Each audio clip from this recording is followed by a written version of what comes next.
Bienvenidos a un nuevo espacio de cápsulas de la memoria. En esta ocasión nos acompaña el profesor Rob Little. El profesor es doctor en Historia y magíster de la Universidad Laval, Canadá. Es docente de la Universidad Nacional de Colombia, sede Bogotá. Profesor, bienvenido. Muchas gracias por la invitación. Profesor, vamos a empezar con una de las primeras preguntas y es esa trayectoria laboral y académica. A ver si de pronto nos puedes hablar un poquito sobre el tema. Sí, claro.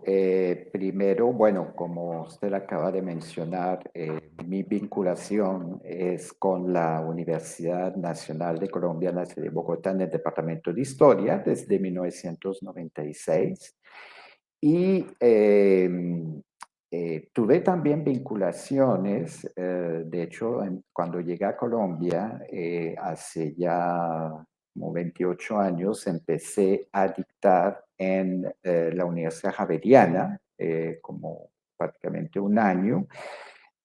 Y también tuve vinculaciones con la Universidad Externado en el programa de Historia y con la Universidad de los Andes. Además, he sido invitado a, como por muchas universidades del país. En eso fue un recorrido bastante interesante porque me permitió pues, conocer la geografía nacional, que es tan diversa como se dice que es un país de regiones, pues estoy convencido de ello. Y en ese sentido, pues no las puedo detallar todas, pero principalmente o de manera regular, yo dictaba clases en el programa, en el doctorado del programa de Historia de Educación en la Universidad de Nariño en Pasto. Además, a nivel académico, aparezco como el coordinador del área de teoría e epistemología de la historia. Es un área de investigación pues, de la Universidad Nacional. Y recientemente también he sido invitado a unirme al prestigioso Centro de Investigación CENLADI, se llama, es el Centro de Investigación en Estudios Latinoamericanos para el Desarrollo y la Investigación de la Facultad de Economía de la Universidad de Buenos Aires. Mi campo de interés, de especialización, también, primero que todo, pues es la historia europea del siglo XX, que dedico mucho pues, a la docencia. Y también me interesa, o términos de especialización, pues más que hacer la historia de Europa, me interesa los historiadores que escriben sobre ella, es decir, en este caso, pues lo que se conoce en nuestra jerga como la historiografía. Y la historiografía, más que todo también en los campos relacionados con la escritura de la historia y todo lo que está relacionado con las narrativas y las dimensiones discursivas de esa misma escritura sobre el pasado. Y desde mi maestría había trabajado temas sobre identidades y a pesar de que para mí era una parte de mi pasado como formación, es un tema que de forma curiosa e interesante tendré la ocasión de detallar pues más adelante. Trabajo de forma periódica, pues vuelvo a ese tema de las identidades, que es algo, pues de hecho, fascinante, que siempre me gusta, pues, trabajar de una forma u otra. Profesor, ahí vamos a la parte de las líneas de investigación actuales, pero a mí sí me gustaría que nos ampliara esa parte de las identidades? ¿Cómo se trabajan? Bueno, pues hay muchas formas de trabajarla, pero en ese sentido, pues quizás no es un azar que vuelva de forma reiterativa sobre este tema, porque hay una dimensión que está en las identidades, pues uno piensa nacionalismo, a cultura y todo, y de hecho, pues a mí me interesa pues más que todo la manifestación discursiva, las narrativas sobre las cuales se construye esas identidades. Pero también en el tema pues, de las investigaciones, pues el área de teoría epistemología pues trabaja básicamente temas pues, de teoría, pues de reflexión sobre la historia en cuanto conocimiento, pero también el tema de las identidades relaciona mucho con algo que estoy trabajando. Una de las áreas que estoy trabajando como investigador aquí en compañía con el profesor Gilberto Oviedo, es un psicólogo doctorado en historia, que trabaja temas de historia de la psicología y en ese aspecto estamos trabajando sobre como los temas de la llamada psicohistoria, que es un enfoque que ayuda mucho también a entender el problema de las identidades y explicó inmediatamente a continuación pues por qué puede ser un tema interesante. Porque, por ejemplo, si estamos hablando de relaciones, de percepciones, de choques culturales, pues esa dimensión psicológica es importante y sobre todo que ya está a puertas de terminar un libro que escribí de una estadía en la Universidad de Ankara, en Turquía, sobre la historia de Turquía y más que todo desde la perspectiva de las relaciones internacionales y en ese periodo difícil que tuvo que vivir Turquía cuando pasó de una potencia derrotada en la Primera Guerra Mundial, que va a llevar al fin del Imperio Otomano y el inicio de la República Turca, como la conocemos actualmente y que de hecho pues está a puertas de celebrar el próximo año, pues va a celebrar su centenario. Entonces, el tema como me interesó en este caso, como el tratamiento que se le va a dar a este país después de la Primera Guerra Mundial, pues todos los aliados de Alemania, el Imperio Austrohúngaro, van a ser tratados duramente, pero en el caso turco aparece o he encontrado como ese elemento de lo que se conoce como turcofobia, que entra en esa percepción que el intelectual Edward Said llama como orientalismo, sería un aspecto específico de ese fenómeno del orientalismo, es decir, básicamente una idea que Occidente tiene de Oriente, del Medio Oriente, y que está basado sobre clichés, estereotipos y hasta odio en algunas situaciones. Eso también está como muy unido a, pues, a las recientes noticias del cambio de nombre de Turquía, Uh -huh. si no estoy mal.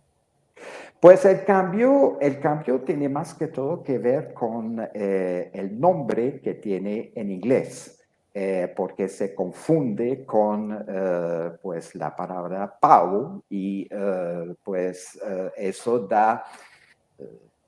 puede dar pie a todo tipo pues de bromas de mal gusto. De hecho, mencionando eso dentro del mundo anglosajón, cuando eh, hablaba de eso, pues trabajando sobre Turquía, pues no faltaba los chistes, pues haciendo la relación. Entonces, y de hecho, la palabra Turquía es la palabra, pues la palabra más adecuada, la palabra del país, del nombre del país, y de hecho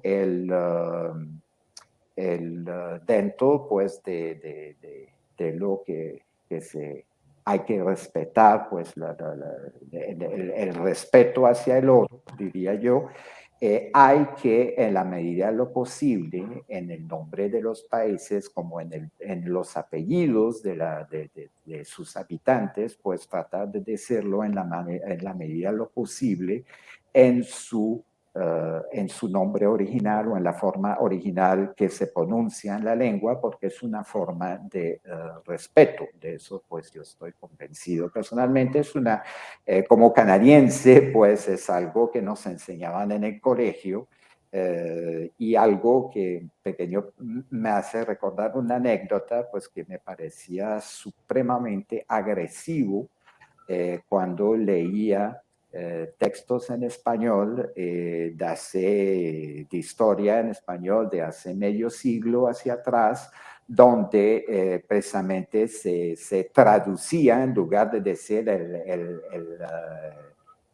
el rey James Stuart, o decía Jacobo Estuardo, ¿no? Entonces se traducían los nombres pues hasta el ridículo de pues, entonces, ¿cómo vamos a traducir Ludwig van Beethoven? Luis Campo de Remolacha, pues me parecía un poco irrespetuoso y de una cierta manera diciéndome a mí mismo, pues entiendo la brutalidad, la crueldad que debe haber sido el proceso de colonización de la América Española, porque de entrada había ningún respeto hacia la cultura del otro. Habría que traerlo todo pues a la cultura invasora, para decirlo así. Profe, a mí también como cambiando un poquito de tema, me gustaría que también nos enfocáramos en las otras dos líneas, una que nos habías mencionado que es la historia europea, cómo es enseñar historia europea aquí en América Latina, y la otra, la historiografía.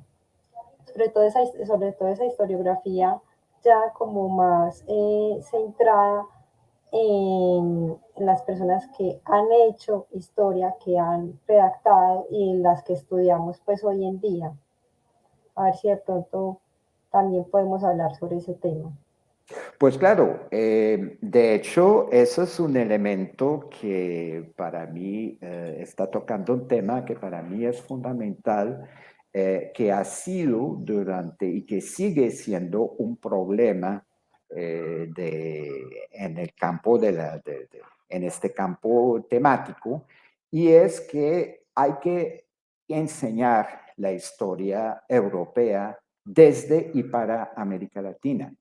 ¿Qué significa eso?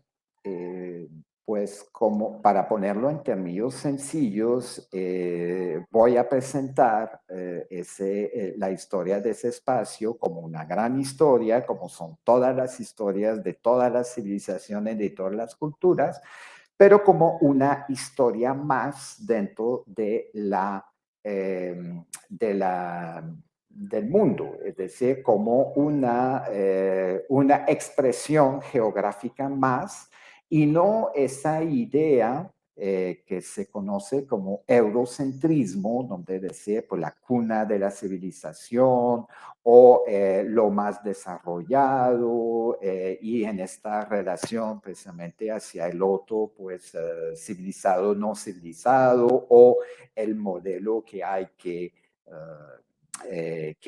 buscar, entonces, todas esas cosas yo trato de evitar esa carga ideología que hace o que ha hecho y que sigue haciendo muchos daños, a mi modo de ver, pues del poco interés que puede tener los estudiantes hacia ese tema.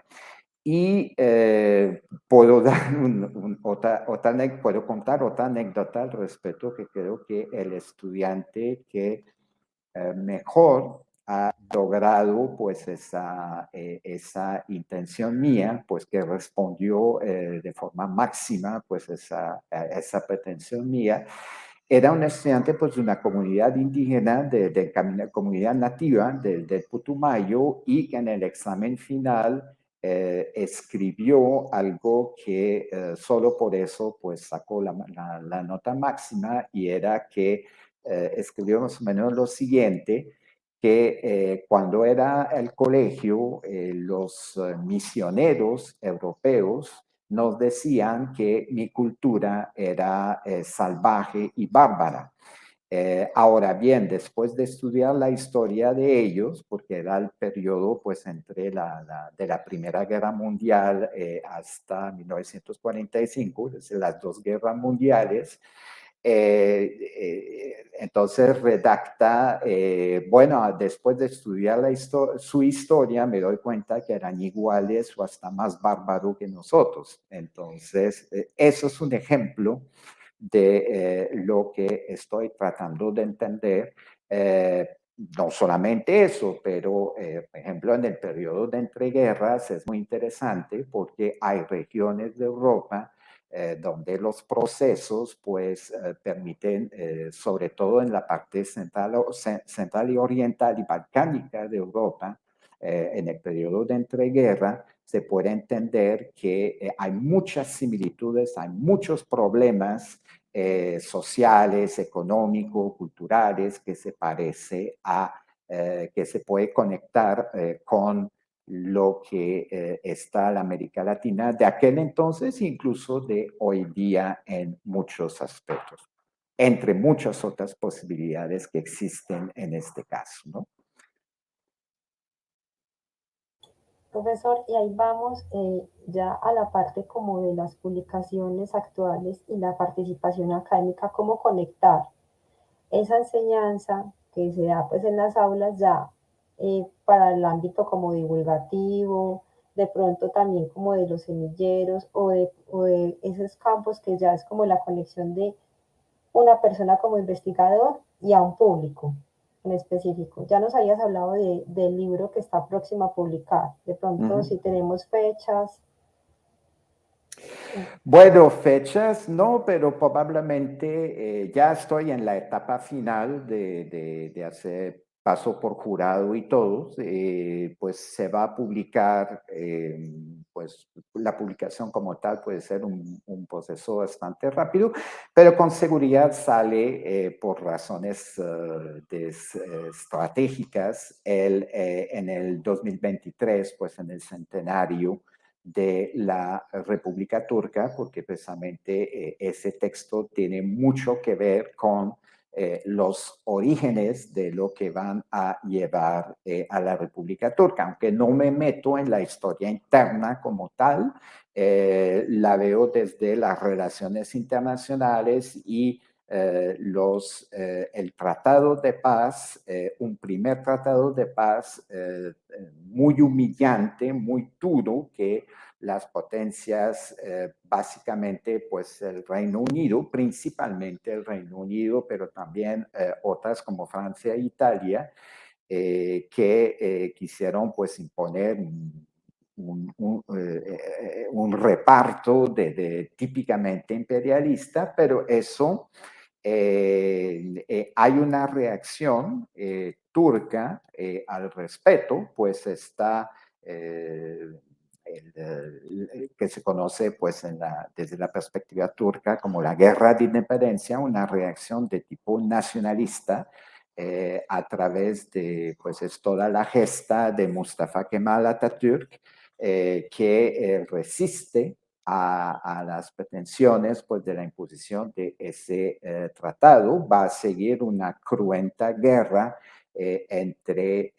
con Grecia, que va a ser utilizada por parte de esas potencias como en inglés se dice proxy, como un encargado pues, de conducir la guerra en el interno, es decir, en la península católica, que donde las potencias pues no se querían o no querían meterse ahí por los riesgos que eso comportaba, pero la victoria de los nacionalistas pues llevó a ese cambio de régimen, porque precisamente pues para hacer una historia corta, la percepción era que la aceptación o ese tratado, la dureza de ese tratado, pues había sido motivado precisamente por un régimen que estaba en desmoronamiento, en decadencia y que había perdido legitimidad al respeto. Pero la paradoja que va a ser interesante, para no decir la ironía, es que el proyecto de Mustafa Kemal era de una modernización al estilo europeo, pues crear un Estado-nación como se lo puede encontrar hoy día. Entonces, lo mencionó porque dentro de las justificaciones de la dureza del trabajo, del tratado, pues era de civilizar, de modernizar.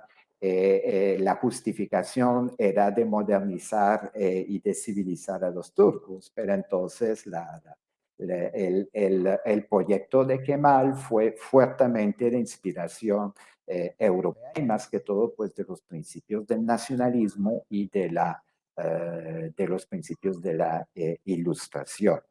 Bien, entonces eso es lo que estoy haciendo. Paralelamente, estoy terminando, o voy a terminar después de ese primer libro, pues eso fue un proyecto que hice durante mi año sabático, una historia de Europa de 1914 pues a 2014 más o menos, y en este caso sí se trata de un texto, no de un texto más sobre historia de Europa, sino la pretensión quizás demasiado ambiciosa, pues los lectores decidirán si es el caso o no, precisamente esa meta de elaborar un texto de historia de Europa desde y para Colombia y América Latina de manera general.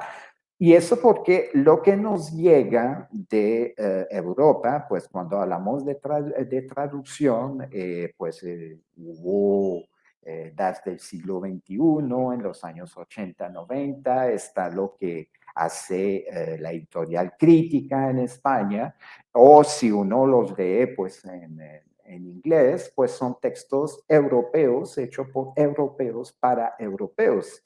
Y eso para mí constituye, pues son aportes interesantes, pero tienen el inconveniente didáctico, para mí pedagógico, y es que se dirigen a estudiantes universitarios que aprendieron la historia de Europa, o por lo menos de sus países, desde la tierna infancia. No es el caso de los latinoamericanos, y eso nos puede verse como precisamente en una perspectiva eurocéntrica de verse como un inconveniente, sino que no es la historia de ellos y simplemente es abrirlos hacia otra historia, de tal manera que hay que reorganizar narrativamente.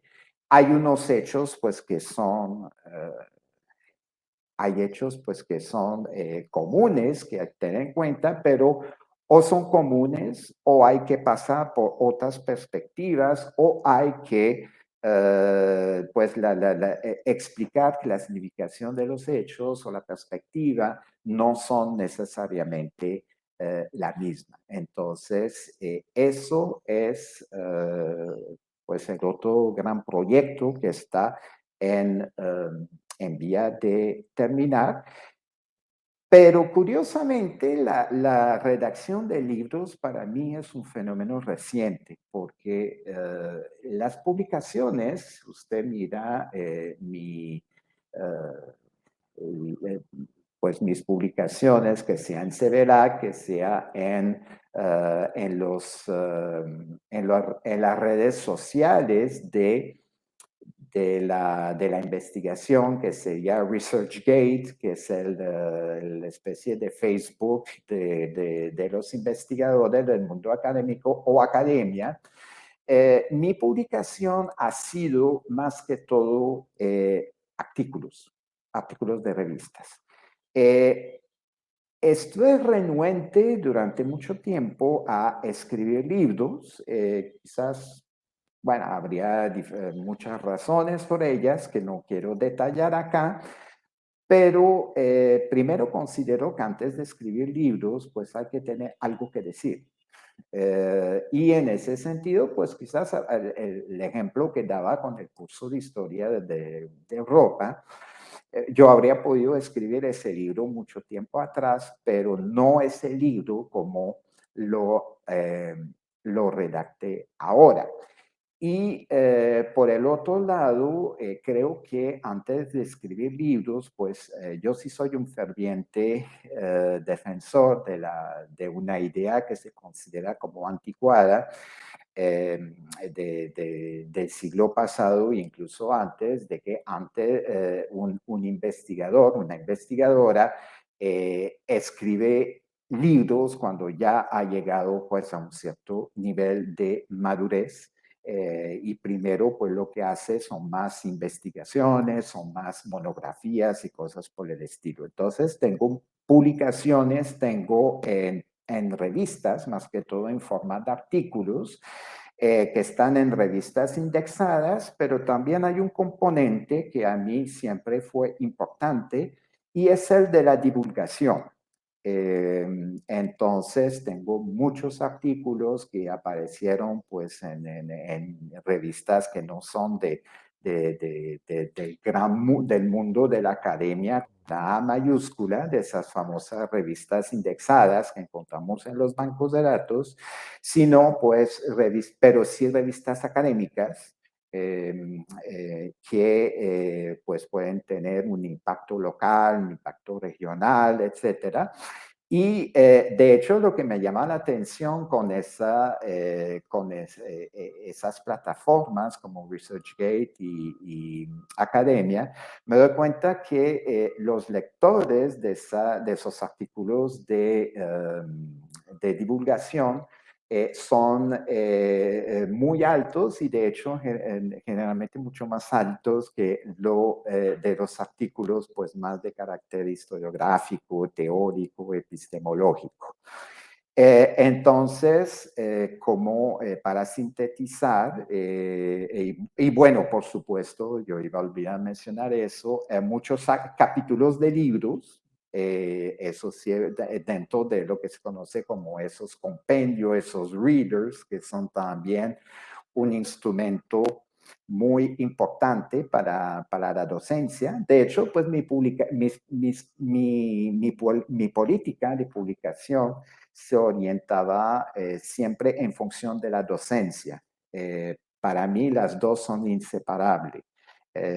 Lastimosamente estoy notando cada vez bueno, hay algo muy personal, muy subjetivo en eso, pero una tendencia, yo diría una mala maña que se está tomando de Europa y más que todo de Estados Unidos, de esa política que se conoce como publica o perece, publish or perish, y que es publicar sea como sea, ¿no? Y eso va a tener para mí una consecuencia, enfocar demasiado sobre la parte de la investigación. Suena absurdo decir eso, pero lo voy a explicar a continuación.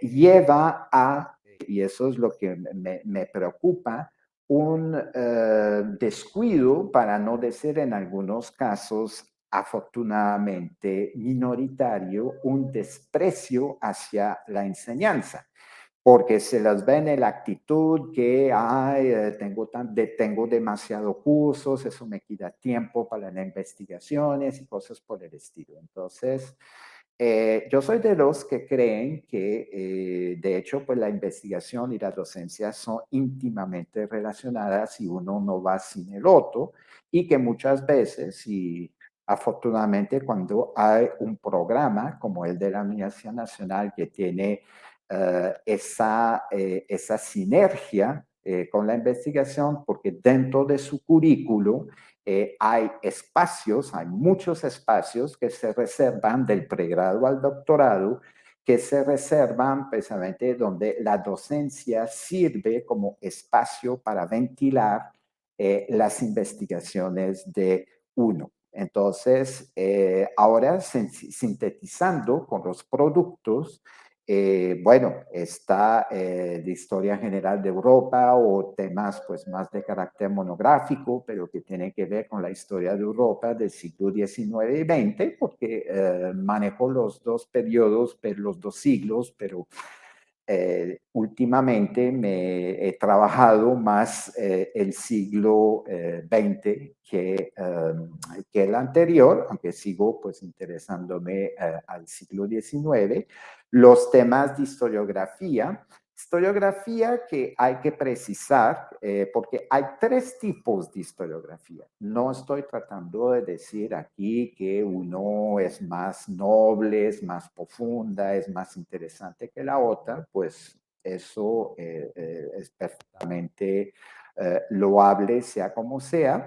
Pero yo diría, para un poco ubicar lo que estoy haciendo, es que la historiografía, cuando uno habla de historiografía, y eso puede generar a veces conflicto entre los y las colegas que trabajan en este área, hay una historiografía que es meramente descriptiva.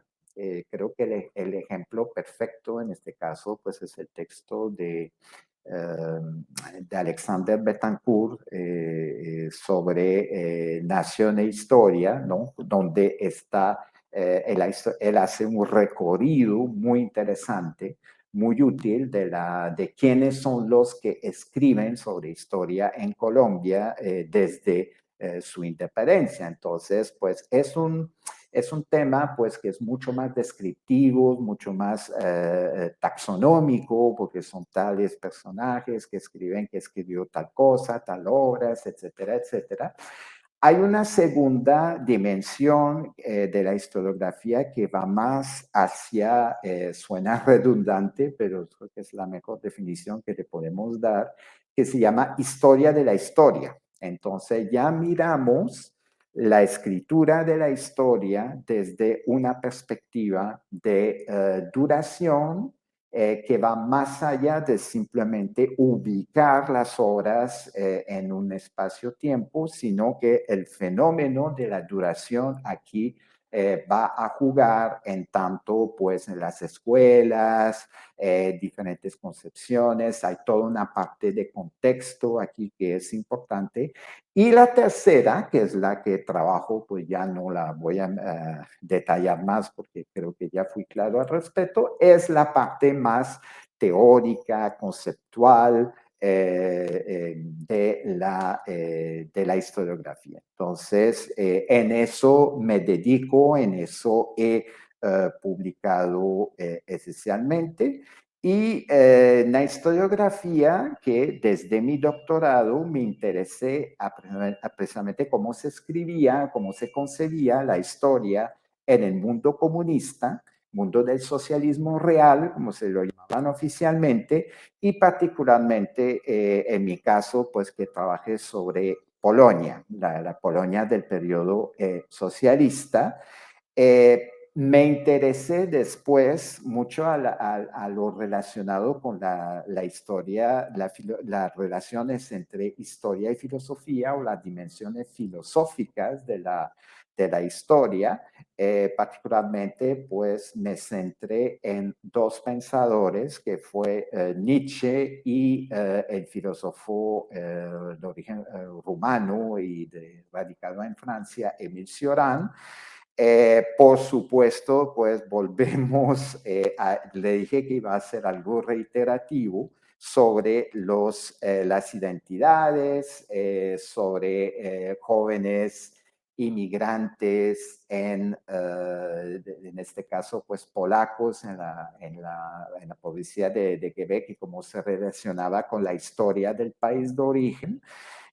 o temas sobre la identidad europea, porque está el proyecto de construir ese mega estado que es la Unión Europea y cómo fomentar una idea identitaria europea, pues que sea armónica y sinérgica y no opuesta como ha sucedido en su historia. Me interesa particularmente, como mencionaba antes, en ese tema, y eso he tenido publicaciones, pues lo relacionado con los choques culturales, ¿no? De hecho, participé en un proyecto bastante interesante que tiene que ver con el mundo laboral de los empresarios de las empresas multinacionales coreanas en Colombia y las relaciones entre ejecutivos coreanos y trabajadores ejecutivos colombianos respecto pues a los choques culturales que se encontraban al nivel de cultura laboral. Está el tema de Turquía que mencioné antes también, pues que es lo más reciente que he trabajado, pues que estoy siguiendo muy activo pues en este tema. Profe, ahí que es como la parte más importante, que son esos logros y retos académicos, ya nos habías mencionado, ese, esa disyuntiva entre la publicación por publicar y la academia. Entonces, yo creo que esa es una de las partes que podemos ampliar un poquito en el tema. Y ya la segunda es ese manejo de los choques culturales. Entonces, a ver si nos puedes comentar algo más. Bueno, claro, respeto a a los logros y retos académicos, mi primera reacción sería, no sé, por exceso de modestia, pero decir, yo no soy normalmente la persona más autorizada para hablar de eso. Y naturalmente el reflejo que tendría es decir, pues hay que preguntar a las personas que me leyeron, que estuvieron en contacto académico de una forma u otra conmigo, que sea a través de clases, de conferencias, etcétera. Pero eso sería esquivar la pregunta, lo que no voy a hacer. Quizás, pero sí respondiendo de lo que creo la forma más adecuada para mí. Hay un componente fuertemente subjetivo porque con otra persona podría ser muy diferente y sería totalmente legítimo. Pero para mí, empezando a desarrollar la idea, es que logros y retos son íntimamente relacionados, van de la mano.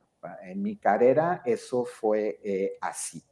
¿Y por qué lo menciona? Es primero, creo que lo que fue mi aporte dentro de un departamento, y eso fue lo interesante, y de hecho hablando de pequeño paréntesis sobre choques culturales, eso fue uno de los choques culturales que tuve como norteamericano cuando llegué a Colombia, pues me di cuenta inmediatamente, pues mira, ese departamento tiene tradiciones, tiene raíces, tiene gente experta, es decir, hay una tradición académica, cognitiva, historiográfica muy sólida. Y entonces, de ahí que tuve que deshacerme inmediatamente de la actitud de todas las personas que vienen, entre comillas, del mundo desarrollado,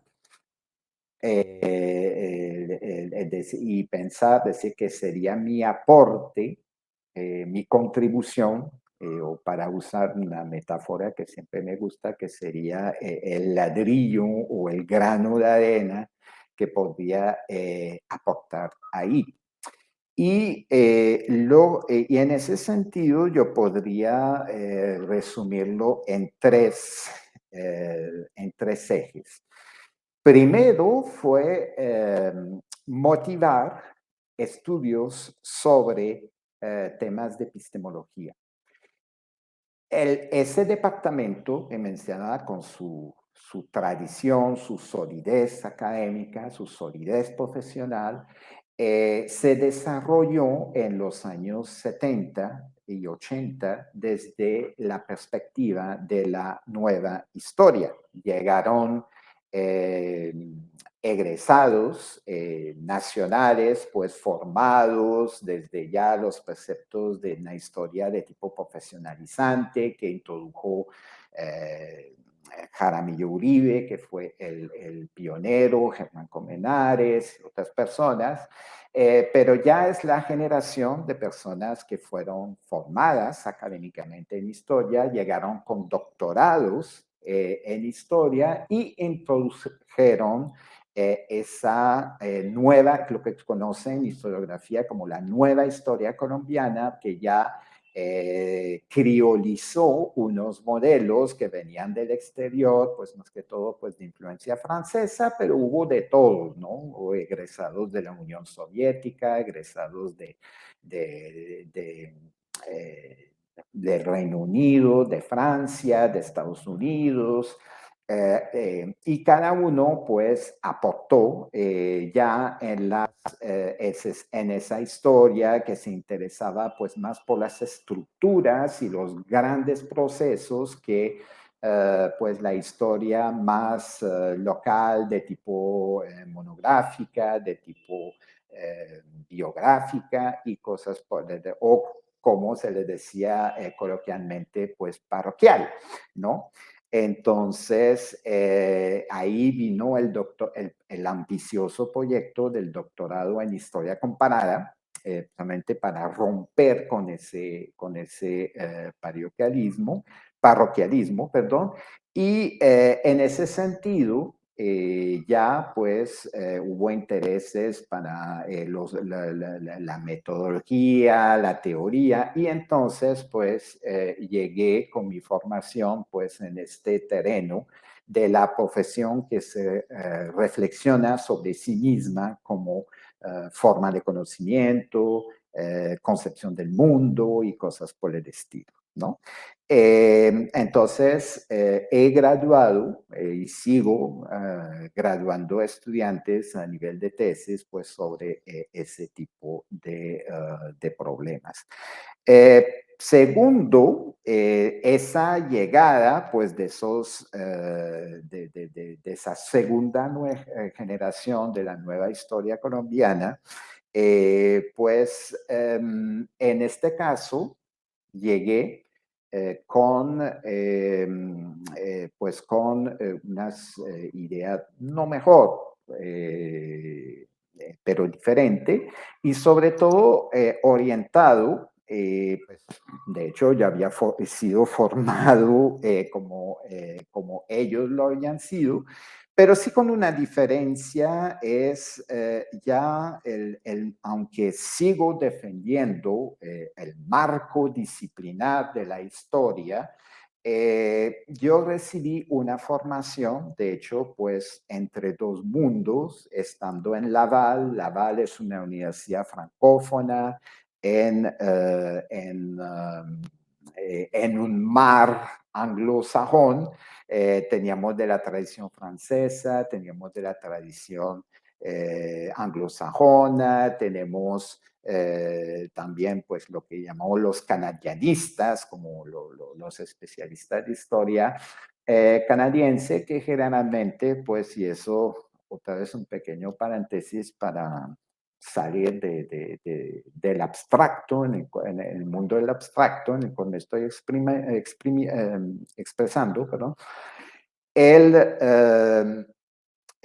un profesor que me ha marcado mucho, entonces tuvimos un primer curso de metodología que era la Escuela de los Anales, que era larga duración, de Fernand Braudel y todo, y ese profesor empezó su clase diciendo, mira, quiero advertir de una cosa, yo soy canadianista, la historia de Canadá tiene apenas un siglo y medio como Estado, soberano constituido, entonces la larga duración de Braudel no sirve para nosotros. Olvídense de eso porque no sirve.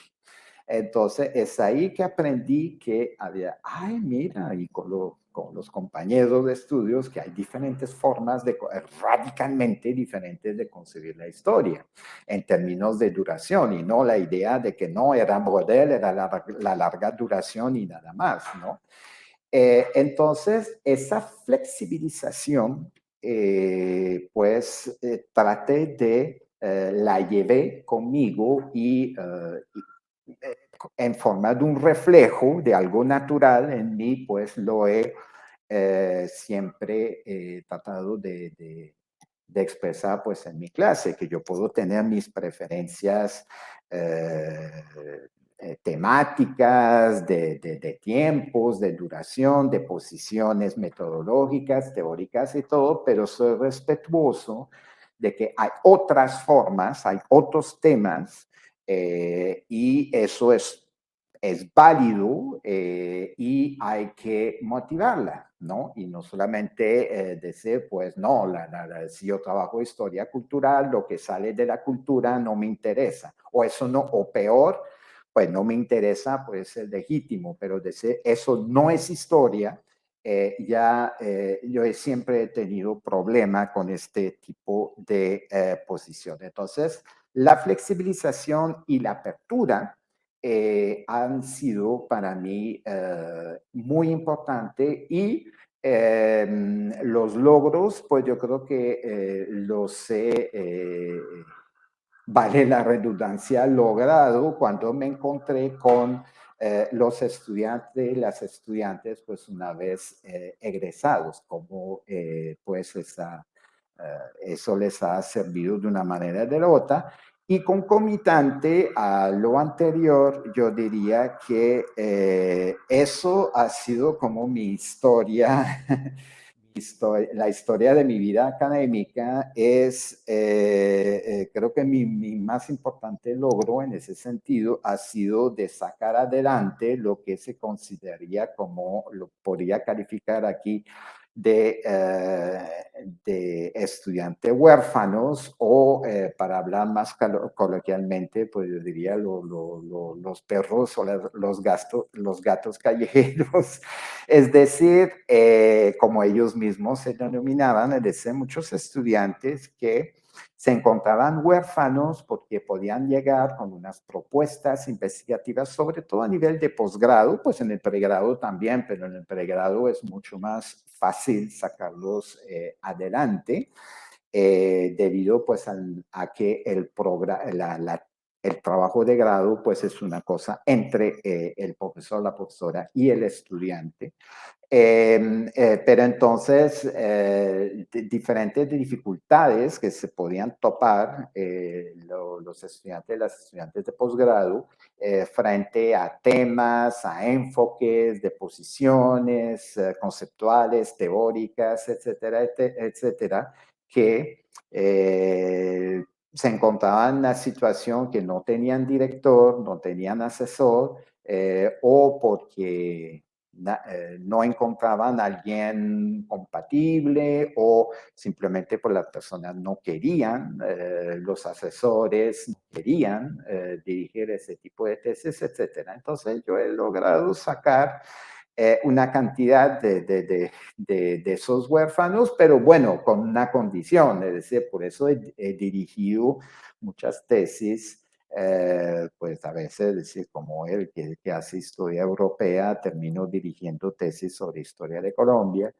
He dirigido algunas, es que por lo menos debía tener un punto de anclaje, y eso también es el cual yo fui formado. Hay la tradición clásica de ser, pues, es el especialista si hago una tesis sobre Colombia siglo XX, voy a trabajar con el asesor de Colombia siglo XX. Pero la otra opción también es trabajar desde una perspectiva teórica, conceptual, que es afín, y en ese caso, pues siempre llevaba a esos estudiantes a trabajar sobre los aspectos del discurso, de las narrativas, de las identidades, de las historiografías y cosas por el estilo. Profe, ahí vamos a esos proyectos actuales. ¿Qué se viene para este año y de pronto para el próximo? Este año, el próximo. No sé, eso es una pregunta difícil, porque suelo decir, ya yo tengo, como toda broma, lo digo también en serio, yo tengo un pie en la pensión, es decir, a mí me falta poco, falta menos de 5 años para pensionarme y yo sí lo quiero hacer, y por diferentes razones, pero el respeto a los que quieren continuar, pues si quieren quedarse pues hasta la edad de retiro forzoso, pues es perfectamente legítimo. Pues hay un colega que acaba de hacerlo hace un mes apenas. Sino que en mi caso tengo una concepción diferente en ese caso, y es que primero, y eso sí lo digo en serio, muchas veces entiendo, y no hablo de la historia, no hablo de mi departamento, yo hablo de forma general, los colegas que participan cuando se implican en diferentes movimientos de reivindicación social, sobre todo relacionado con los jóvenes y el desempleo, el alto desempleo, las carreras cerradas a los jóvenes y que defienden que hay que abrir a los jóvenes, hay que abrir a la nueva generación, pues yo creo que dentro de ellos está eh, eh, esta DC, pues si usted se puede retirar, ¿por qué no lo hace? Como se dice, traduciendo de una expresión estadounidense, pues pone el dinero en el mismo lugar que su boca, ¿no? Es una forma de decir, sea consecuente con su discurso. Pero por otro lado, últimamente yo he encontrado un fenómeno que me parece, pues me siento identificado y orgulloso, pues en unos casos muy personales. Por ejemplo, tenemos dos colegas en el Departamento de Historia de los recién ingresados en la carrera, estamos hablando de 5 años y menos, que hicieron su pregrado eh, con, eh, con nosotros en el pregrado de nuestra universidad. Una estudiante y un estudiante que se fueron a hacer sus posgrados en el exterior o en el país o en otras universidades, etcétera, y que ahora pues son nuestros colegas. Ingresaron por concursos, pues llegaron con excelentes formaciones, cosas por el estilo, y entonces, para mí, eso es un factor que me hace decir, pues, bueno, me puedo ir tranquilo. Primero, eso no fue en vano. Y no, bueno, no solamente la parte académica, los que van pues los que son profesores escolares o que se han desempeñado en diferentes lugares, pero respecto al mundo académico universitario como tal, para mí eso es un motivo de orgullo, ¿no? Desde que los hemos formado, los hemos dirigido, tuvieron cursos, etcétera, hablando personalmente conmigo, y ahora son mis colegas. Entonces uno dice, pues yo puedo retirarme tranquilo porque sé que el fortín, para usar una metáfora militar, el fortín va a estar bien guardado. Puedo irme tranquilo, ya es el tiempo de pasar a otras cosas y entre otros, pues como mencionaba antes, la redacción de libros, porque sí me puedo pensionar, pero como semánticamente se hace la diferencia en español entre un pensionado y un jubilado. Eso sí no me voy a jubilar, pero sí, pues la etapa de la Universidad Nacional, yo estoy pensando a hacerla dejarlo por el otro. Eso sería un primer aspecto. Entonces, pero por supuesto, pues voy a continuar con mis obligaciones académicas dentro de los programas curriculares del pregrado en particular.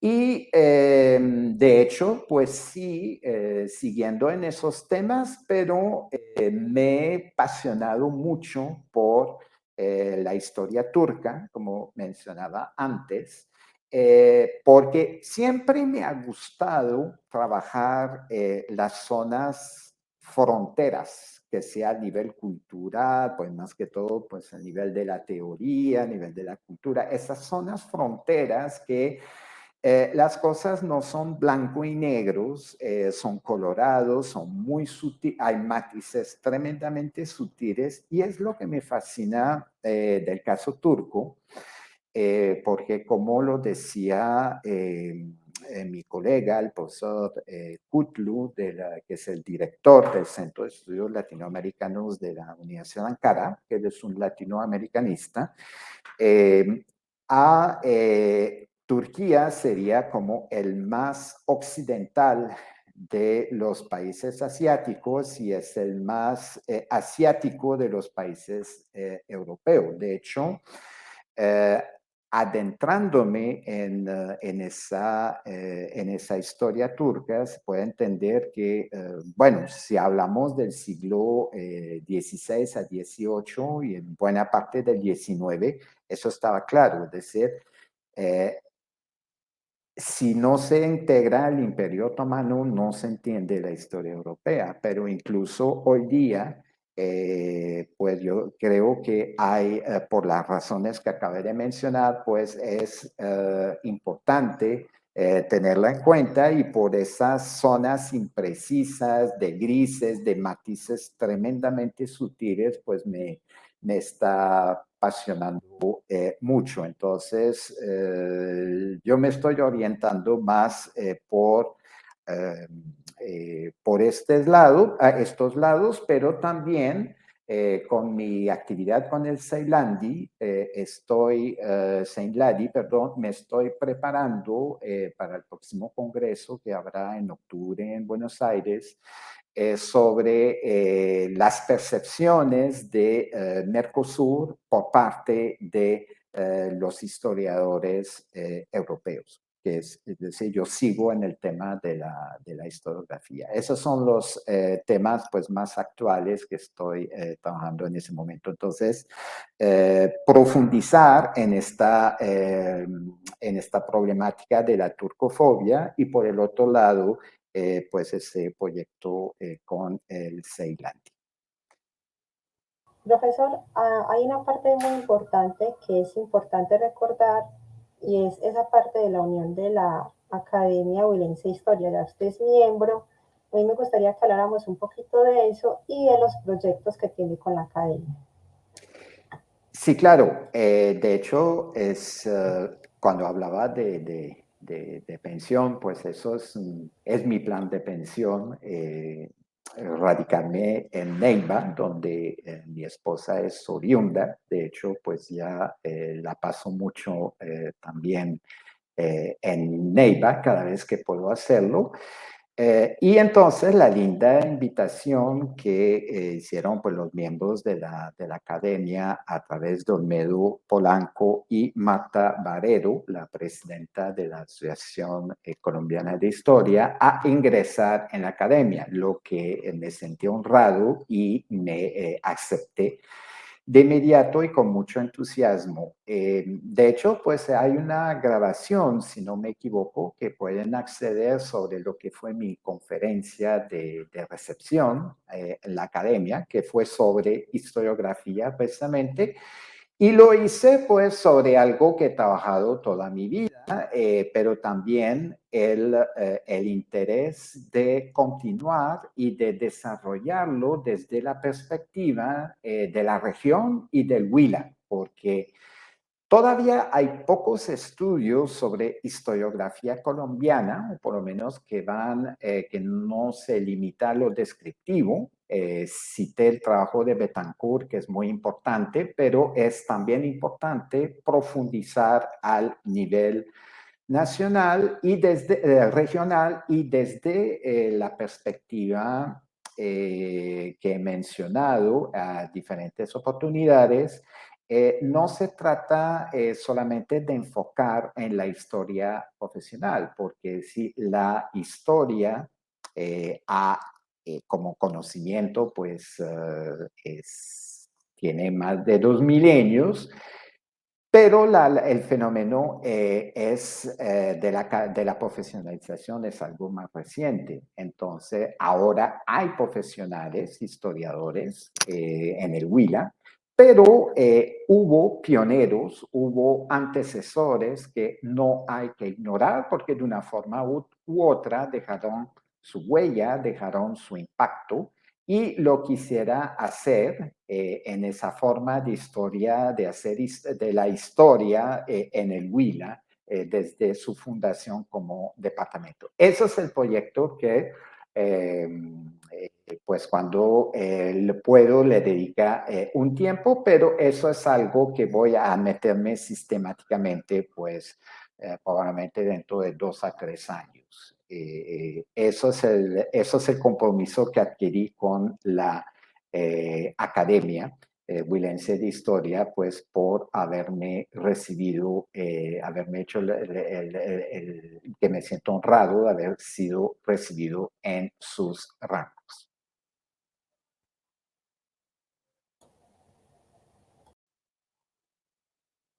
Profesor, y ya vamos a la última pregunta ya para cerrar este espacio, y es esa importancia de la historia, sobre todo enfocándonos en estos muchachos que apenas están entrando a una carrera, que se están desarrollando y que están mirando esa opción, por ejemplo, de estudiar historia. ¿Por qué es importante la historia? ¿Por qué es importante estudiarla?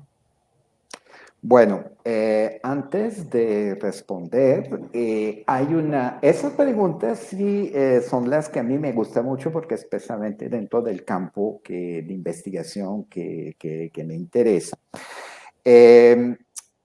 Olvidé mencionar que ya voy a participar también en un proyecto sobre los proyectos próximos.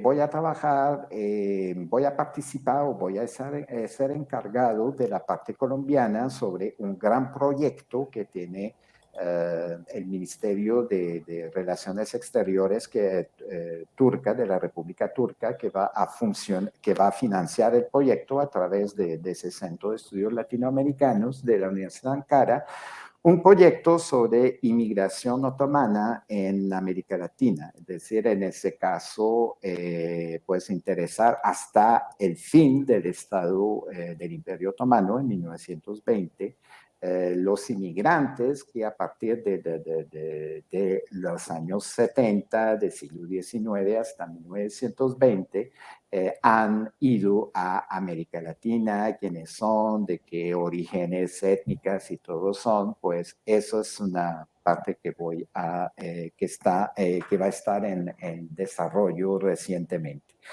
Bueno, ahora la última pregunta. Bien,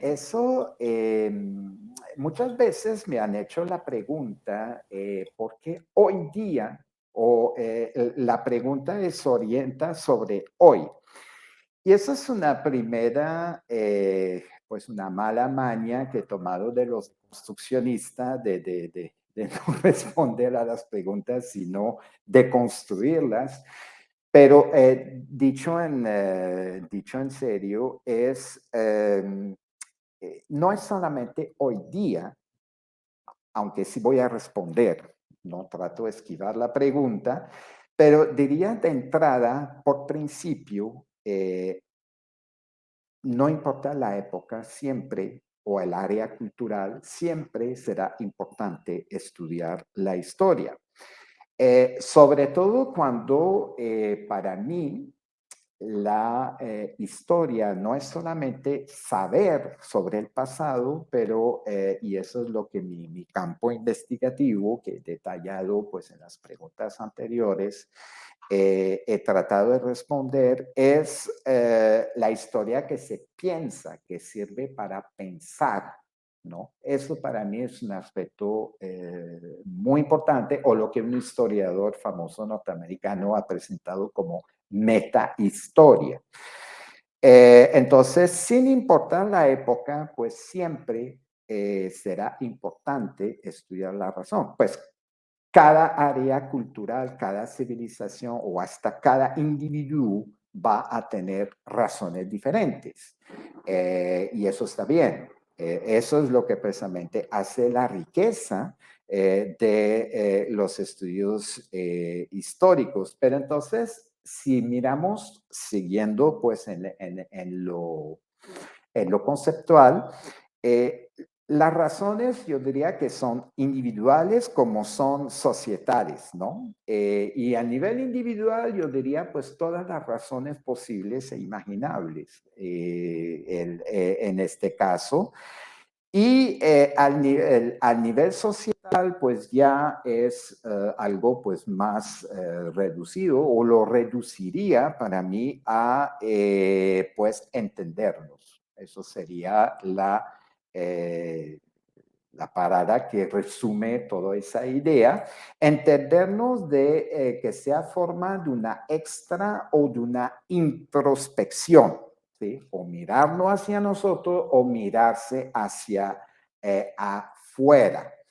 En un principio que el historiador griego Heródoto del siglo V antes de Cristo, pues si el principio sigue válido hoy día, pues es ese juego de espejos que es el estudio de las otras culturas y de su pasado para mirarnos hacia nosotros y hacia afuera, o como los demás pues nos pueden percibir de la misma manera como uno puede tratar de entender a los demás.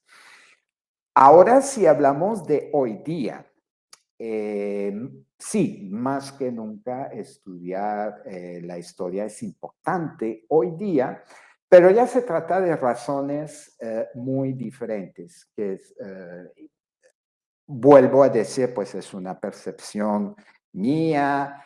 Si usted hablaría con una joven colega, pues que llega con propósitos y todo y con mucho entusiasmo, respondería probablemente diferente, pero es importante poner en contexto que se trata pues de un historiador ya maduro, pues que tiene un recorrido, etcétera, etcétera, que trata de mirar las cosas de forma quizás lúcida, que no excluye cierta nostalgia, ciertas inquietudes, y las voy a enumerar a continuación, pero que se podía limitar o conceptualizar aquí en una palabra o resumirse en una palabra, que son los asaltos que lo que en mi carrera he defendido como una historia disciplinar, académica y científica, es lo que se ha desarrollado desde el siglo XIX o con la segunda mitad del siglo XIX en particular, está objeto de cuestionamiento, lo cual está bien. Nos cuestionamos constantemente. He cuestionado eh, la, la, mi disciplina, mi saber constantemente, razón por la cual pues ha generado a veces pues unos roces, unas polémicas con algunos colegas. Y en ese caso, pero esos asaltos son problemáticos o son inquietantes para mí porque están poniendo en tela de juicio todo un adquirido, y en esos asaltos pues lo quieren literalmente poner al piso, es decir, volver hacia atrás, y atrás que para mí pues corresponde a un retroceso. Entonces, ¿cuáles son? Pues primero son esos asaltos que vienen por parte de lo que serían los revisionismos y las contrahistorias, ¿no? Entendémonos bien, la historia académica y científica, por definición, es revisionista. Las formas que uno percibía o explicaba un fenómeno pasado cambia a través del tiempo. Se amplia, se matiza, y eso está bien. Es decir, eso es la esencia misma de nuestro saber como disciplina, como academia y como ciencia. Pero estamos hablando aquí de revisionismos y de contrashistorias que están cayendo en lo que para mí es muy inquietante y que se conoce con el tecnicismo de pseudohistoria, ¿no? Entonces, son revisionismos, son contrahistorias que quieren quitar, que quieren destruir bajo el criterio de historia oficial, de mainstream o cosas por el estilo, todo ese saber que se acumuló a través de investigaciones arduas, largas, rigurosas y un largo etcétera. Un segundo aspecto, segundo asalto, porque la cosa es de múltiples frentes, viene por el lado de lo que consideraría como el fenómeno de instrumentalización de la historia por parte de ideologías y o, si miramos de forma más amplia, de causas de diferentes índoles, no solamente, pues, lo que viene en mente naturalmente serían las causas políticas, pero las causas son aquí diversas, ¿no? Y en ese sentido estaríamos el peligro, siguiendo con mis tecnicismos, es que estos tipos de asaltos ya se meten, yo creo que en algo peor que el anterior, porque ya es la noción misma de ciencia que es atacada. Y atacada pues desde criterios que se suele llamar pseudocientíficos, ¿no? Entonces, la pseudohistoria antes y la pseudociencia en el caso de esa instrumentalización. Un tercer aspecto es los asaltos, y eso pues ya tiene sus décadas, eso es un fenómeno pues que no es de ayer, que viene del llamado posmodernismo. Escuchamos bien, pues quizás unas personas que me van a escuchar ahora serán sorprendidos porque entre otras famas que yo tenía, con mis ideas de flexibilización, de relativismo y todo, que yo era un posmoderno, sí hay aspectos de la llamada posmodernidad que son interesantes y, como lo decía uno de mis maestros, el profesor Jerzy Topolsky, constituyen un reto que no podemos ser indiferentes y para mí mis intereses hacia el discurso, hacia la narrativa, pues he tenido muchos conceptos que he podido sacar de esas llamadas vertientes postmodernas, pero eh, hay una rama de la posmodernidad, pues hasta la cual no me meto y que estoy, por esencia, estoy en contra, pues que es la vertiente anarquista, llamaría yo, o para decirlo en términos más coloquiales, la idea del todo vale, ¿no? Entonces, que la historia sería solamente un juego de discursos,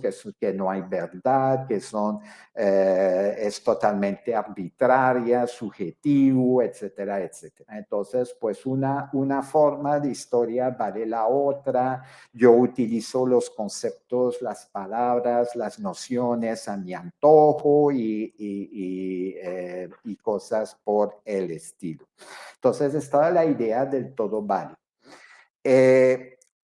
Un cuarto elemento sería Nasalto, pues que eso es tan viejo como la historia misma y de hecho pues la historia profesionalizante se desarrolló pues en contra de esa idea pues del diletantismo, ¿no? Es decir, desde ya casi 2 siglos formamos gente en historia, les demos herramientas conceptuales, metodológicas, profesionales para decir, es una ciencia, se dedica a eso de forma profesional, de forma rigurosa,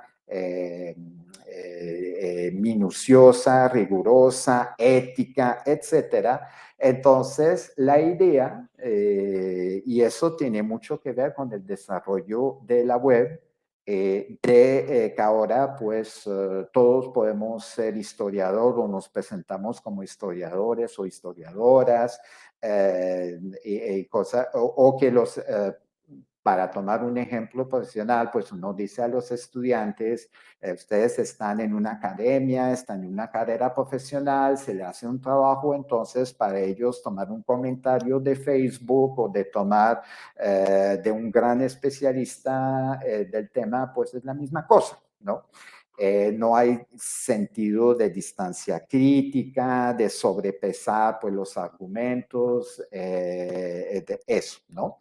Y finalmente, el quinto punto eso sí me preocupa mucho, pues porque tiene esa dimensión pues epistemológica que me ha apasionado toda la vida, que ha guiado mi quehacer como historiador de toda la vida, es lo que llamaría el presentismo puntual, que es la presentación de unos hechos que son, pues que son ciertos, pero entonces, para retomar la idea de Heródoto, ya no es un reflejo de algo, sino que se trata de un espejo desformante, deformador, como lo veíamos en los circos cuando uno iba de pelado, pues, me acuerdo, de hecho me fascinaba,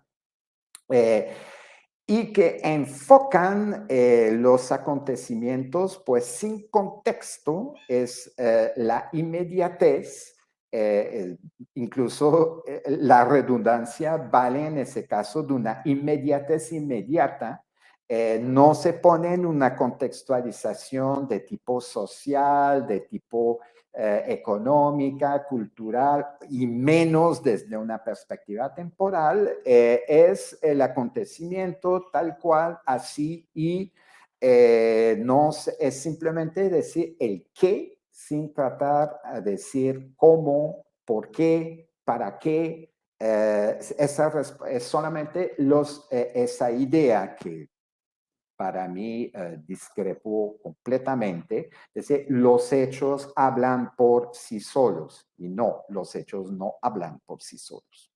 Se necesita personas que los filtran, que los critican, que los analizan, que los ponen en contexto, etc. Entonces es una tendencia y los fake news, un buen ejemplo en ese sentido, entonces que sea por el periodismo o por la web, esa tendencia pues de limitar en un presente inmediato. Incluso hay una tendencia en historia que personalmente discrepo, resalto pues, el sesgo y la subjetividad de ese comentario, pero la llamada historia del tiempo presente, porque para mí es una imposibilidad epistemológica, por la razón que para hacer historia necesitamos una distancia que sea crítica, que sea temporal, antes de, como decía, cuando el polvo está en el aire, pues la visión está muy nublada para hacer un juicio lo más exacto posible sobre los acontecimientos. Hay que dejar que el polvo recae, para utilizar una metáfora popular, pero que es muy sabia, y ya tener un poco más de claridad, un poco más de distancia, de estar fuera de las emociones del momento, pues de la inmediatez para mirar las cosas ya más en perspectiva. Profesor, Sí. muchas gracias por sacar este espacio, pero a mí sí me gustaría un momentico antes de cerrar este espacio y despedirnos del público, que nos aclare cuál es la fecha en la que va a estar ese acto en el que va a participar usted, que es en alianza con Turquía. El último datico que nos diste antes de explicarnos lo de la importancia de la historia. Uh-huh. ¿Usted habla del proyecto sobre migración, inmigrantes otomanos? Sí, eso. Bueno, eso ya oficialmente estamos en marcha, ya estamos empezando a recolectar información, yo tengo unos primeros resultados, sobre todo pues aquí en Colombia hay una historiografía, una bien interesante de una profesora de la Universidad de Cartagena, que hizo su tesis doctorado pues sobre es un trabajo académico sólido, serio, sobre la llegada de los inmigrantes, quién eran, las fases, etcétera, etcétera. Pero hay también muchos trabajos, análisis que vienen de la memoria, ¿no? Entonces, que son relatos de memoria, que a mí también me interesan mucho, pues por mi acercamiento hacia las identidades, entonces esa literatura de la memoria, de la tradición oral, etcétera, etcétera. Entonces ya tengo unos primeros resultados, pero como todo ese tipo de proyecto de investigación, pues necesita recursos, pues estamos esperando ya que lleguen los recursos para empezar un trabajo primero en archivo, qué es lo que podemos encontrar en términos de registros públicos sobre la llegada de esos inmigrantes, ¿no? ¿Dónde está empezando por eso? Aunque ya los ubiqué, la mayoría están en el Archivo General de la Nación, debido a que hay un acuerdo que hubo entre el gobierno de la República del Líbano y Colombia, sobre un proceso de nacionalización de la diáspora sirio-libanesa, más libanesa que siria. Y entonces, si pueden dar una prueba de la llegada de un ancestro, entonces se les dan la nacionalidad libanesa. Entonces, ya el archivo pues ubicó, reunió pues esos registros, entonces se encuentran en el Archivo General de la Nación. Pero no hay que desdeñar también la posibilidad, y en eso sí se va a necesitar recursos y saber cuál es el estado de los archivos al respecto, porque hay que tener, cuando hablamos de esa época, hay que tener en cuenta que muchos llegaban en Barranquilla, pero también llegaban en Panamá, llegaban en Colón. Entonces ya es otro país y entonces habrá probablemente que explorar, pero en este momento hacía parte del espacio-tiempo colombiano, sobre todo que como esa migración después se va adentrándose, aunque la comunidad sigue siendo en su grueso, pues en la costa, pero entonces en la costa lo hacían remontando el Magdalena por un lado y remontando el Atrato por el otro lado. ¿Sí? Entonces muchos estuvieron en el Chocó y todo, y llegaron en Medellín y llegaron hasta Neiva, de lo mismo y de hecho ahora están en todo el país, ¿no? Entonces, de hecho, pues los resultados preliminares, si puedo comunicar oralmente así muy rápido, Hay dos aspectos que hay que tener en cuenta. Primero, sistematizar más la información, como lo hizo esa tesis de doctorado, pero que se limita a los que llegan, no a los descendientes. Y no se preocupa tanto por la cuestión que si llegaron como ciudadanos, porque ya son más aparte, también el trabajo en sistemas sobre los libaneses que llegaron, los libaneses y los sirios, que llegaron en los años 20 hasta los 50. A mí me interesa pues el periodo anterior por razones obvias. Y respecto a la cuestión de los choques culturales, que es lo que observo, es que hay un relato, hay una narrativa que dice que llegaron porque eran cristianos, porque eran perseguidos por maltratados o perseguidos por los turcos, o se dice así. Y eso toca poner en contexto, en un contexto riguroso y todo, pues con la historia en general, porque en parte es cierto, hay la cuestión de la percepción que podía tener, pero también en todo discurso de inmigrante, pues hay siempre esta parte heroica de decir la persona que fue expulsada, la persona que tuvo que irse para un poco justificar su llegada, pero entonces contrastar eso tanto con la historiografía académica libanesa como turca, otomana en ese caso, porque hay que diferenciar turco y otomano, no es la misma cosa, de los estudios sobre el tema y contrastar y buscar los puntos de enlace, de convergencia y todo, pues, entre esa memoria y